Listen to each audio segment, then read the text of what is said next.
Hello, my name is Brianna Sinclair, and this is my 34th week on HRT. If you like my content, please like, comment, subscribe to show me your support. On my channel, I post mostly transgender content, as far as to kind of document my transition to help the future generations. And with that being said, let's get right into the video. So, quick measurements update.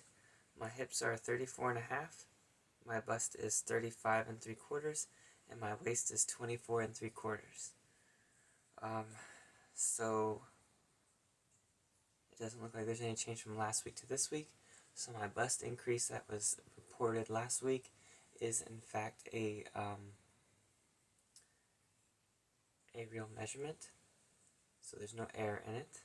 Sorry, I've got like a hair. It's messing with me. There we go.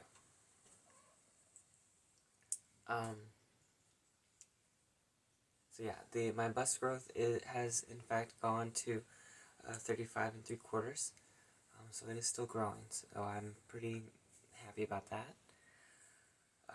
My emotional state it's stable for the most part, but whenever I feel like certain emotions, it does get sometimes hard to control. Mostly anger and sadness. Usually whenever I get angry, it's at a guest who was very disrespectful, or whenever I get sad, it's usually something. But I get through my anger by, for the most part, it being petty, because I'm not allowed to just yell at the guest. So, stop playing with Tiffany's hair.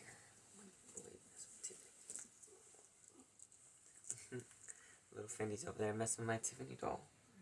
What are you doing? Why are you messing with Tiffany? Stop it.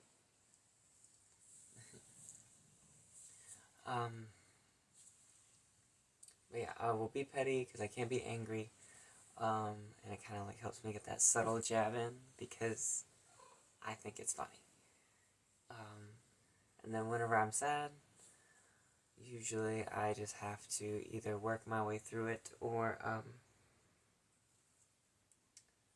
distract myself long enough for me to understand that it's something else. And that's kind of how I deal with those two emotions. Whenever I'm happy, it's incredibly so. It's different.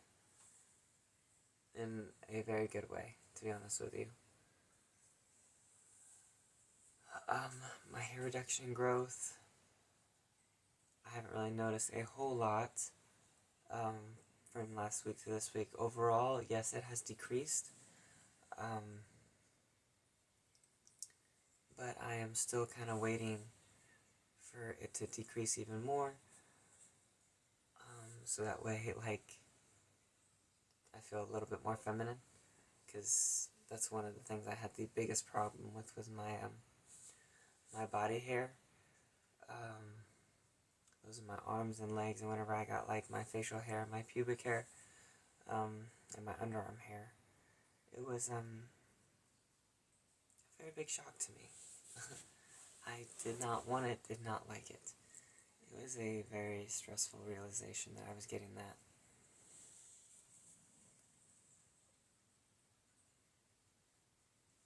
Breast growth. My boobs are still obviously growing, little by little, but they're getting bigger, surprisingly.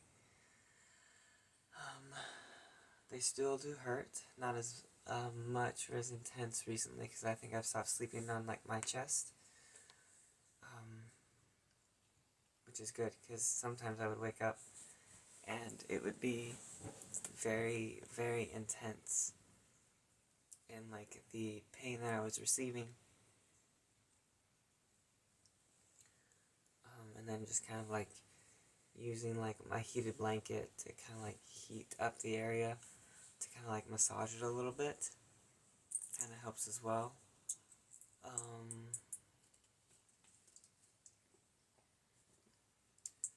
other than that, I haven't noticed a whole lot. Because my wife is the only one that sees me naked, she does, she has said that, like, my areolas are getting, like, bigger, or, like, wider. I haven't noticed that yet, to be honest with you, but that might just be because, like, I see my chest every day. Because it's, like, I don't know. Fat redistribution. I haven't really noticed anything from last week to this week. Still, the only thing I've noticed overall is that my face has begun to, like, feminize a little bit more, which is honestly nice. I can see like my features getting softer and things getting a little bit more feminine.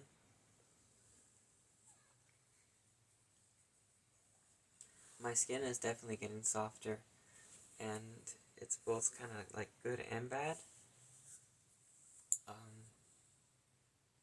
I have a thing for soft things, so it's like really good. The bad thing is that I bruise easier, I get like blisters, and I hurt easier. So there is that, but overall, I feel like it's a good trade-off. My sex drive, still has not changed. Still has not changed. Which my wife is kind of jealous of, because hers did drop, but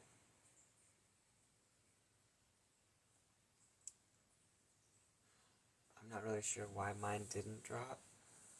But everyone's transition is different.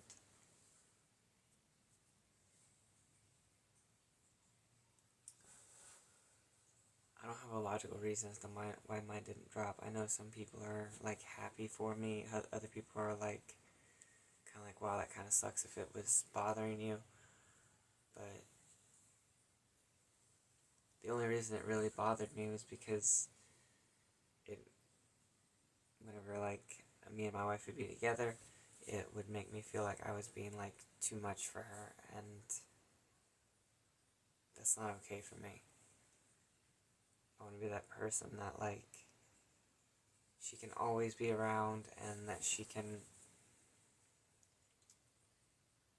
have to worry that like I want her for just her body. She knows that like I want her for her.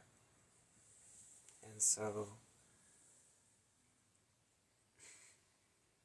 I would try to like divert that and fix myself, so that way I wouldn't become like a problem.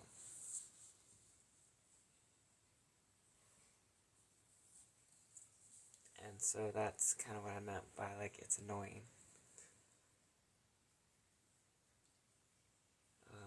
It is very annoying to me. But if she ever wanted me to, I don't have to worry about like not being like able to perform, because nothing's really changed, except for the fact that like I am no longer sterile. So I can't get a woman pregnant or anything like that, so that is it's a little bit of a negative, because like I do want to have kids one day, which is why like I took preemptive action to freeze my sperm. And me and my wife, because she can't have kids either, do hope to find a surrogate at some point and have a child through surrogacy.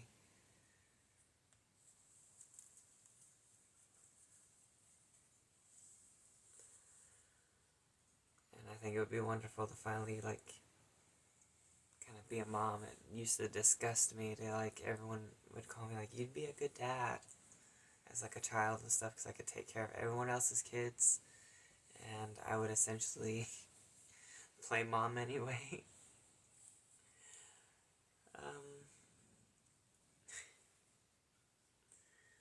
Me being tired, Yes, I'm very tired most of the time, but not as tired as I used to be.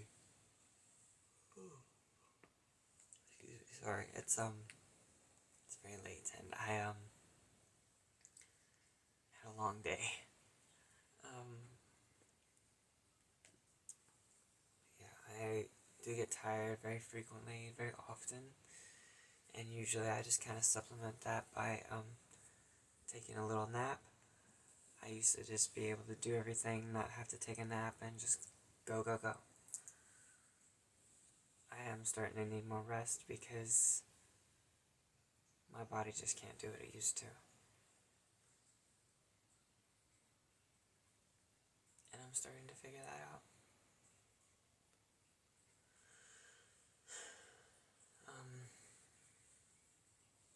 It used to be I would just sleep 4 hours a night.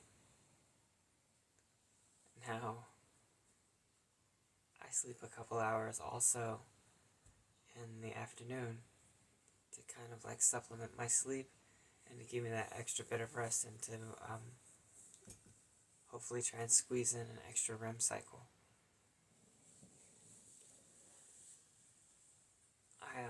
I do have trouble sleeping, so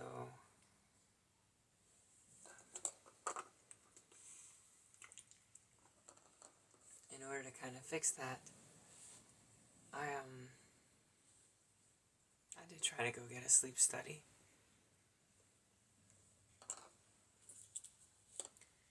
And I was diagnosed with a small form of like narcolepsy. So I do fall asleep. I can fall asleep very quickly and drop into a dream state very quickly. Is essentially what I pulled out from that.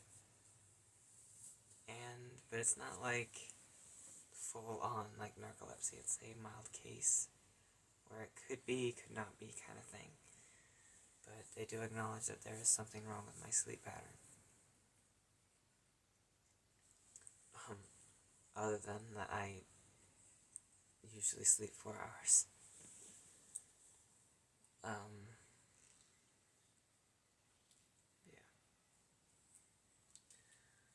I feel like this time around my low testosterone would be the main culprit, but I feel like my body is starting to get used to it. And that would be like the contributor for my energy. My muscle development. Decreasing. Very, very much so.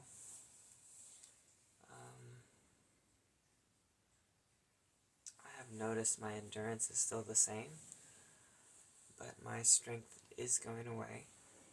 So that's kind of hopeful, because that means I can still run and stuff like that, because I used to previously like enjoy running.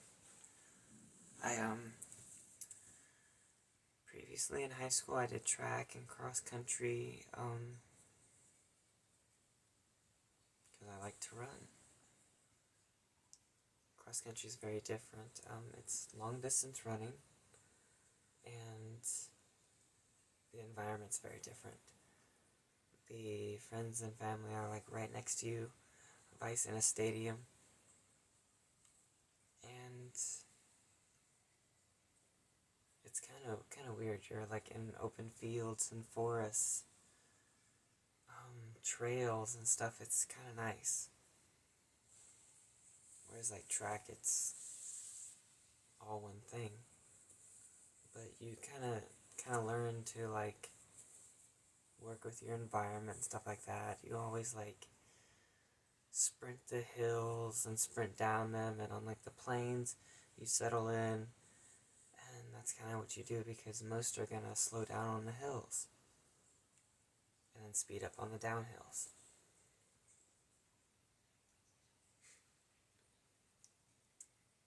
That's kind of how that works. I ran a 1.5 miles Friday, and then I joined the rest of the guys in volleyball as usual. And I'm definitely sore today, but my legs are still workable.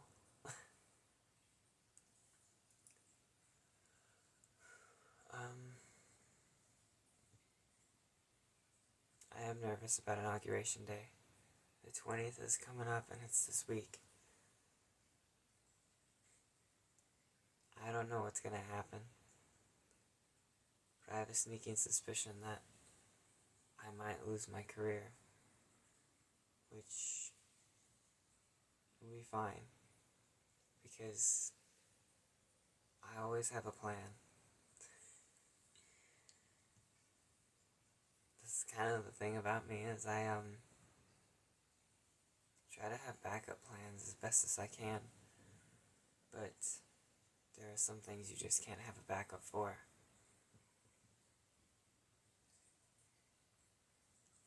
I didn't think it would turn out this way, to be honest with you, but the fact it has is it has, and we have to deal with it, and that's what I'm going to do. If I lose my career due to the current president, the new president,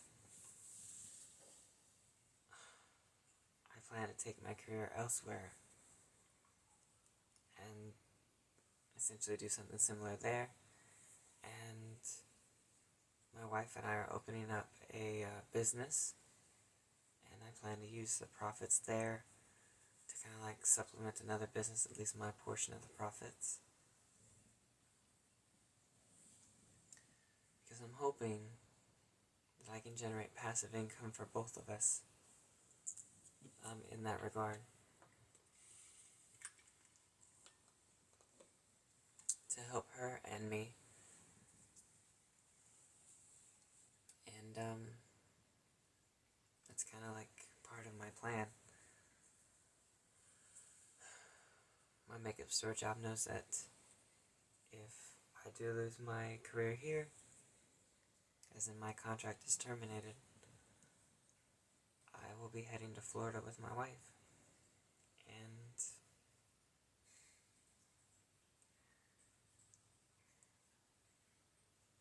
it'll be good to finally reunite with her, because this job was the only reason I left. Without it, why would I stay? Some other interesting news. I have my consultation with Dr. Toby Meyer next week. I filled out all the paperwork for it and submitted it through, I previously talked about giving my advocate 3 doctor names. Toby Meyer was one of them. And he gave me some paperwork that I was to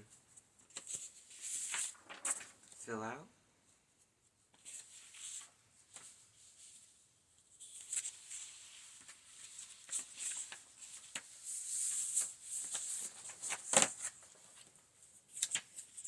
And this is kind of what it looks like. He gave me the surgery evaluation questionnaire, and it's essentially supposed to look like this whenever it's filled in. This is a copy of what was sent to me. It doesn't have my actual information. It just kind of has like text or where you're supposed to cross. And the same with this one.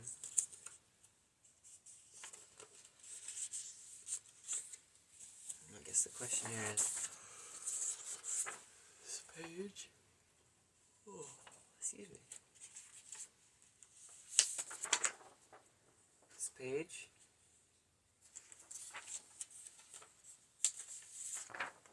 This page.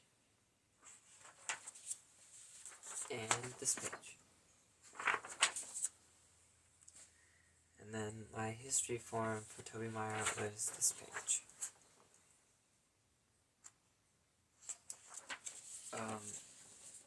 I have been speaking with his, I think she's his receptionist, Nikki, and she's,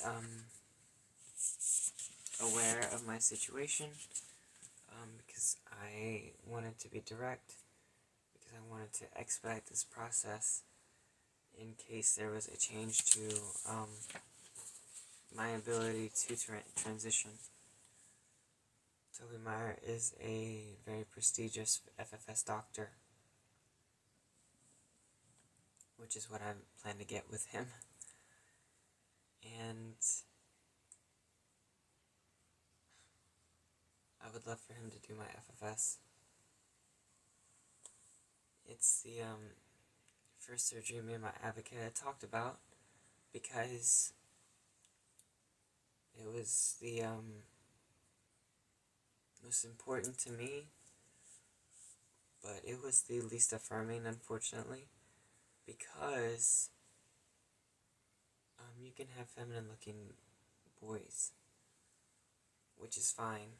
It'll make doing my makeup and stuff easier. I wouldn't have to do female to male makeup. I could just do female to female makeup, and that would be wonderful for me, because I just want to be able to wake up, put on 2 or 3 things of makeup, and feel like a girl. Or if I'm having like a very like blah or lazy kind of day, like wear no makeup.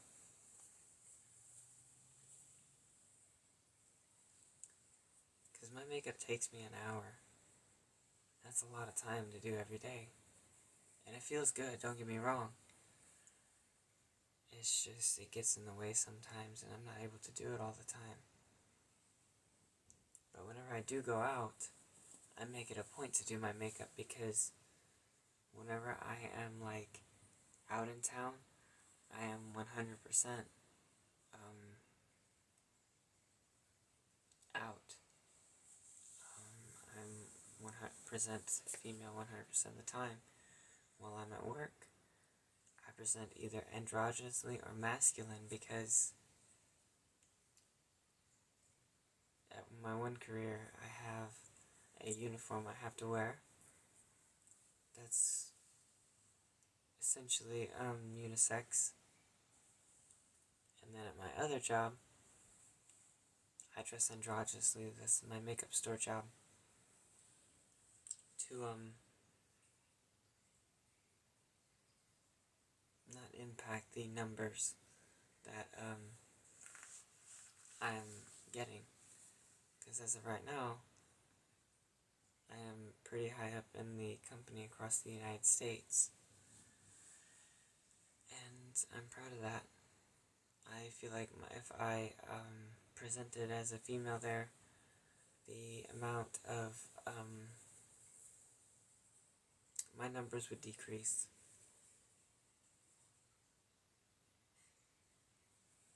It's funny, a lot of the guests, whenever they come in, because they've seen me do my makeup, they tell me my makeup looks beautiful, they tell me it's on point.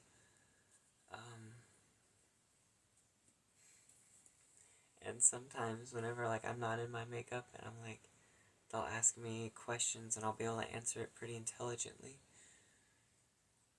And they'll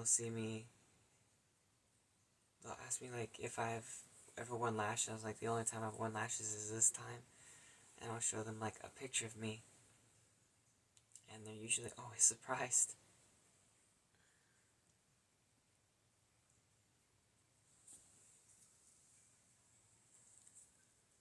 I'm not great at makeup, but I do try my best. With the other paperwork from Toby Meyer, he requested a copy of any supporting documentation, which I'm assuming is just to make sure that I'm not someone trying to see how easy it is to get FFS and kind of make that go public. I sent them my medical transition plan and my exception of policy, saying that, hey, they can abide by female standards, and this is their medical transition plan, in the Navy, along with a picture of my ID.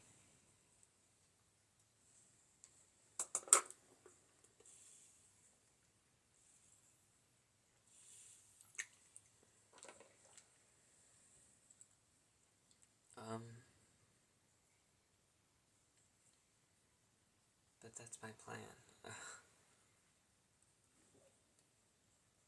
I have my my consultation tomorrow, actually, with Toby Meyer, and I'm excited for it because me having FFS is right around the corner. I am 8.5 weeks into my transition.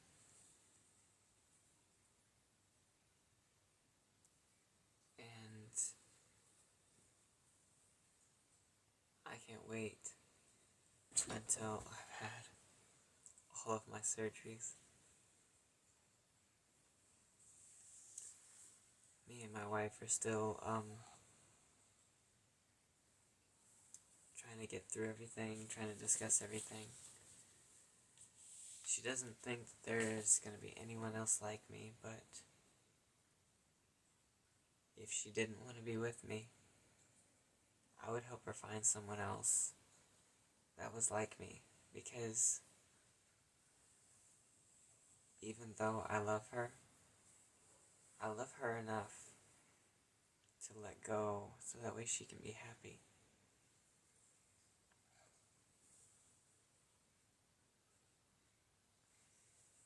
You checking out the camera, buddy? You checking out the camera? Say hi.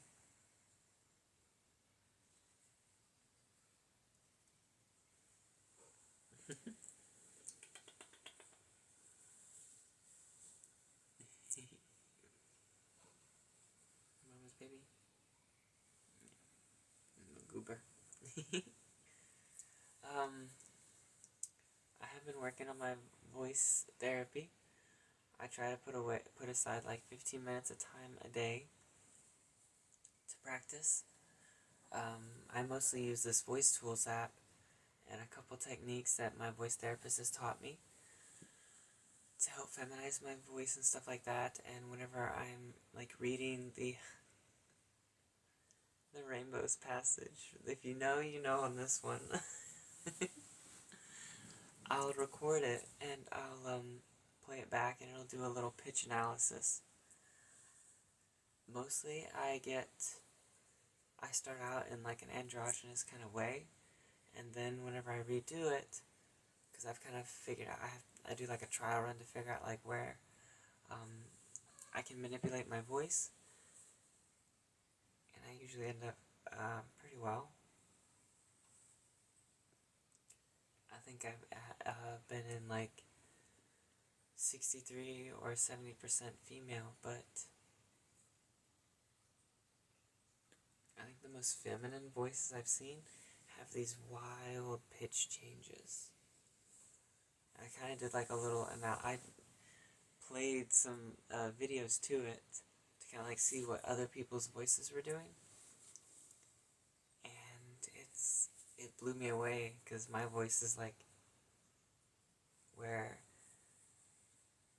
the more feminine voices I wish I could have will be like whoosh, will be like these dramatic swings, and I wish I had the vocal range to do that, but I can't. I simply cannot do that. I'm a little envious, but I think it's cool to like kind of see that.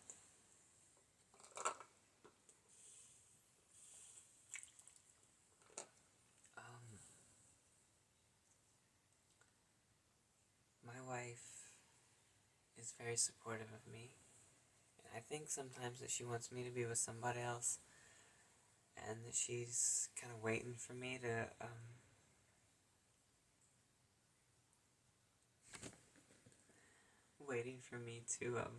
kind of call everything off, because she has this notion that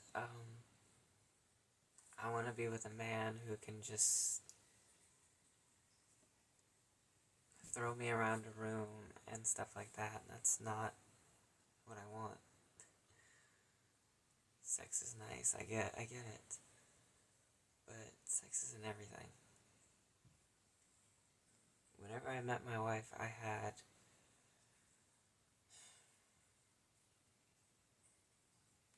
2 sexual partners before her.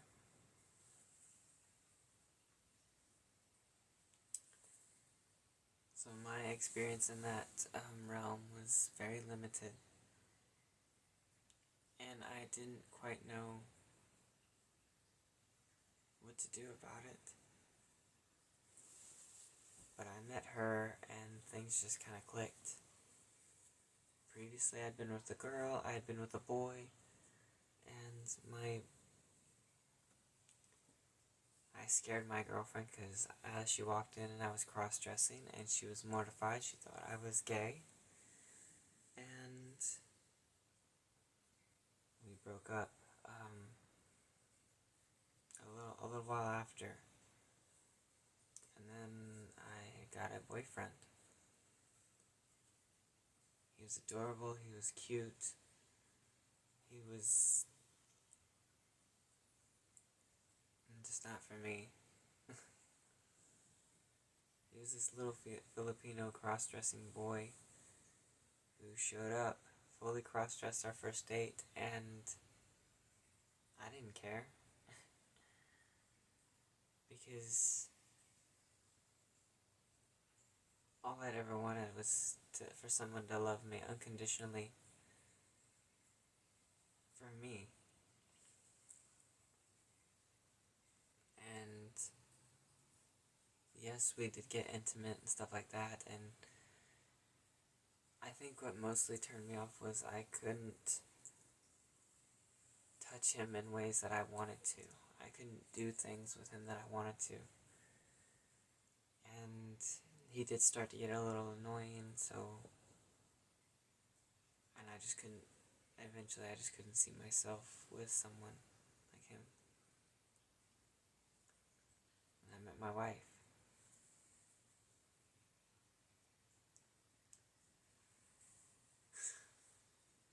Our first conversation, we talked for 6 hours over the phone. And the same with our second and our third, and we could always talk to each other for such long periods of time. And then whenever I met her, I freaked out because I was finally getting to meet this amazing woman. And so she got off the plane and started walking towards me, and I always smiled at her, and I didn't know what to do. I didn't know if she wanted me to touch her or hold her, so I think I hugged her. And then I walked her back to my car. Well, I walked her to my car, and we didn't say a whole lot. I think I asked her how her flight was, how she was doing, and stuff like that. And I think she could feel that, like, I was nervous. But whenever we got in the car, she looked at me, she kissed me, and we had the most wonderful day. I took her to, like, my favorite restaurant, and she loved it because we both love Asian food, and we continued to talk, and talk, and talk, and talk. And we went back to where she was staying while she was there, and I think we watched a movie, we slept together, and we just held each other.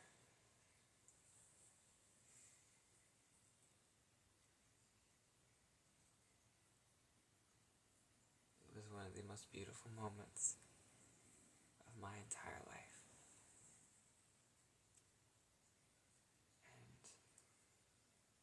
And every time I had been with her, it was exactly like that. We would always be able to, like, hold each other and watch a movie and relax with each other. We could always just talk, and we could always do things with each other. We eventually got married. She moved in, we would play board games and stuff like that. She always thought I would cheat in this game called Cthulhu Flux. I'm I'm never gonna forget that.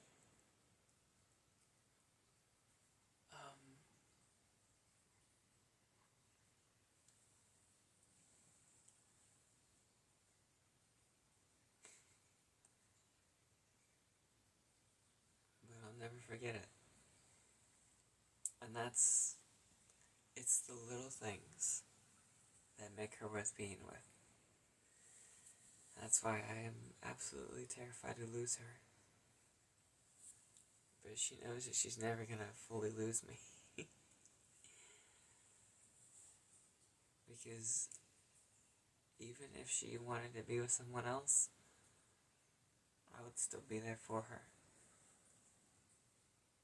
as her best friend. Which honestly is fine with me. Because I would be able to see her happy.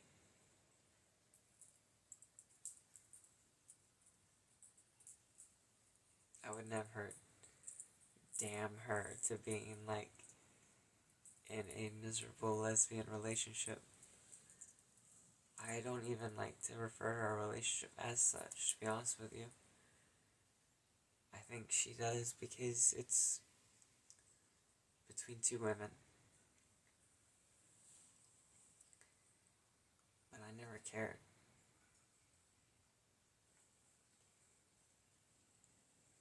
All I cared about was that the person I was with loved me unconditionally, authentically, and wholly, and that I could love them as back. It's hard to do, and it's hard to pull off, but she was the first one to do that.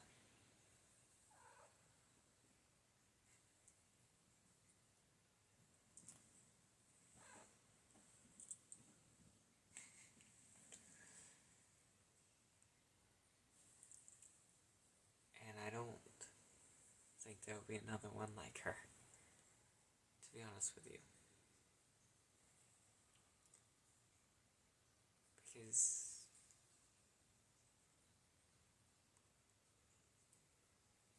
the amount of love I have for her doesn't feel like it can be generated with someone else. And that's kind of like how I feel for that.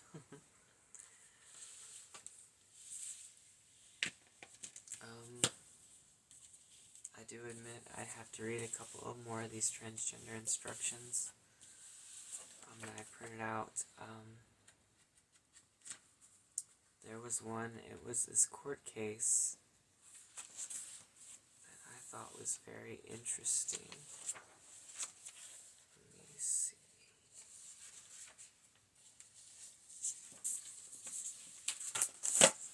I printed out, so it's called, in the United States District Court, Eastern District of Arkansas Central Division.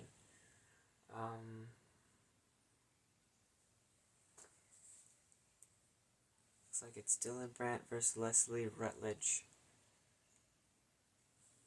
And it talks about,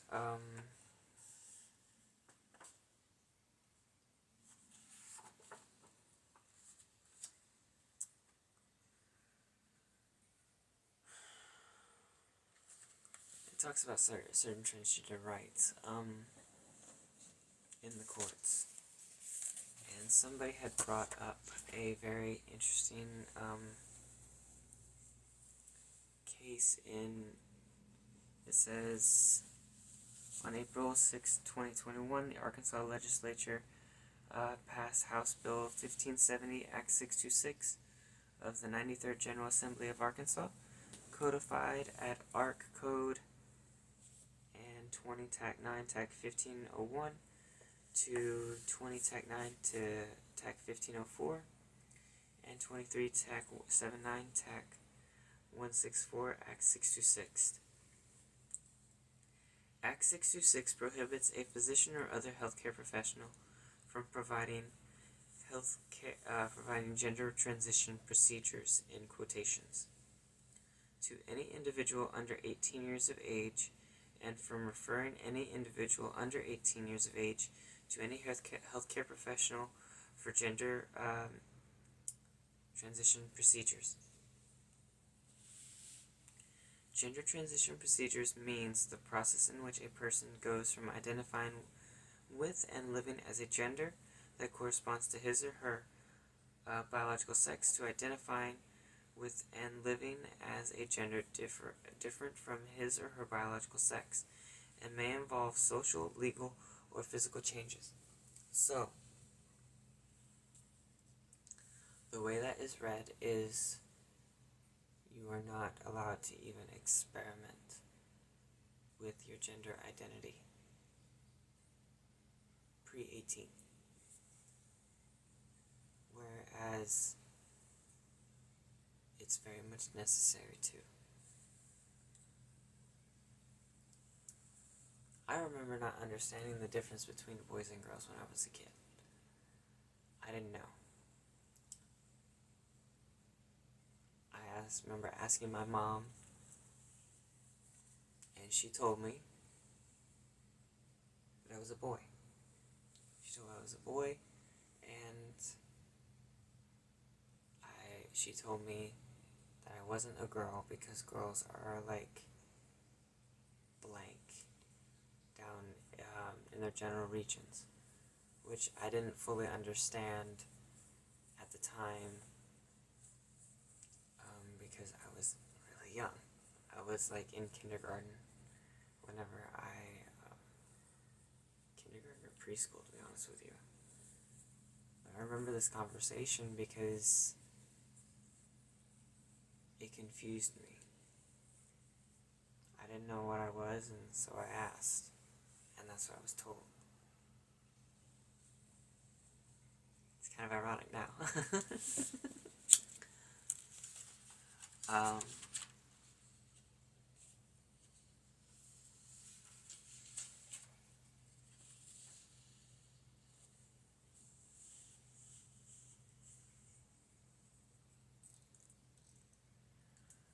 The reason I printed this out was it has a number of reasons that there's something wrong with this concept of not being able to experiment with your gender sub 18.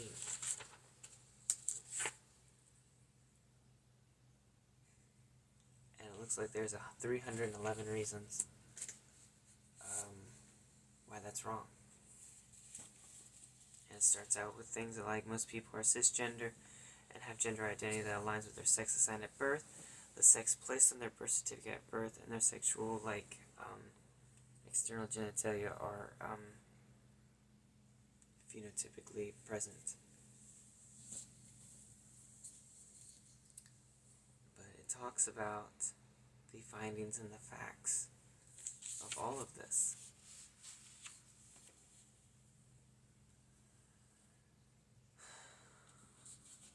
And I kind of wanted to read it in order to understand more, because people don't like the fact that we exist. People don't like the fact that minors with gender dysphoria exist, or that are transitioning exist, because they think it's wrong, whenever every transgender surgery was initially designed for a cis person and repurposed. FFS is a conglomeration of procedures that cis women get routinely. I don't have to talk about breast augmentation. We all know cis women get breast augmentations. BBL and butt implants, same thing. SRS does seem like it would be for transgender people, because it's been repurposed into crafting a vagina in the vaginal canal from the male penis, and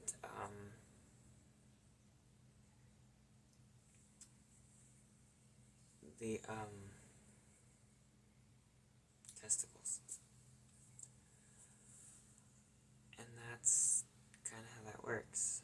The SRS is an overarching term used to kind of quantify the purpose of this series of doing these series of procedures all at once. But every one of these procedures was designed for a cis woman in order to or cis man in order to get the desired outcome. And I feel it's the same thing with like hormones and stuff for minors. I feel like if you're gonna ban one set of minors from doing something, you should ban all of them to an extent. Gender dysphoria, I feel like, is something. Let me back up. Hormones, I feel like should be allowed to be given to minors because we give, when I say hormones, I also mean like HRT and testosterone blockers, or, well, not testosterone blockers, but puberty blockers, because that same medication is given to people with other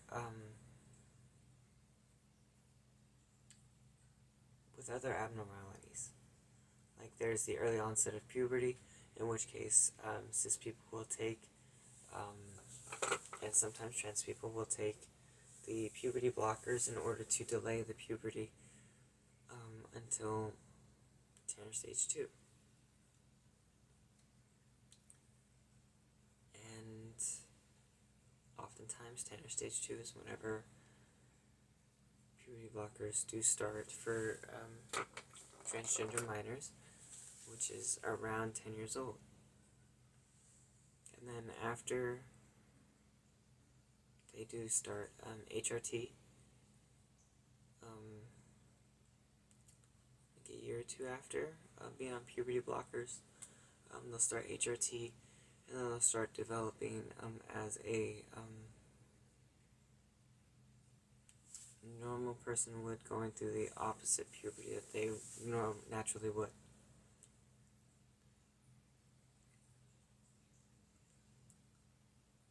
And this, oh my gosh, people do talk about like the damage that puberty blockers can do. The only real damage that the puberty blockers I've read do is there's a slight decrease in bone density, and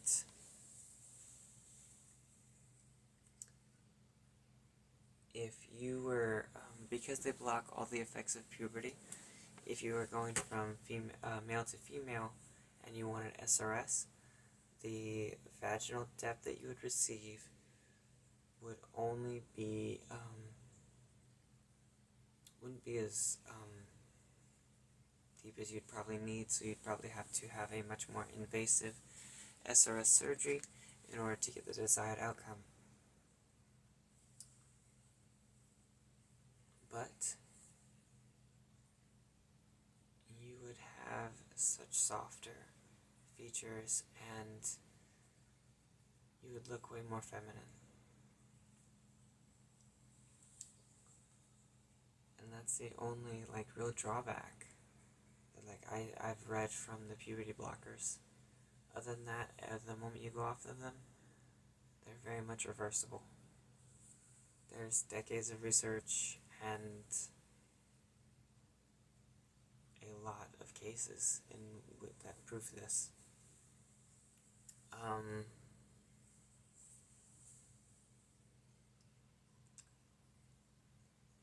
For me, HRT is fully reversible with the exception of my breast development. Once I have them, I've got them. I have heard of instances where people would go off their hormones for a little bit and their breasts would decrease.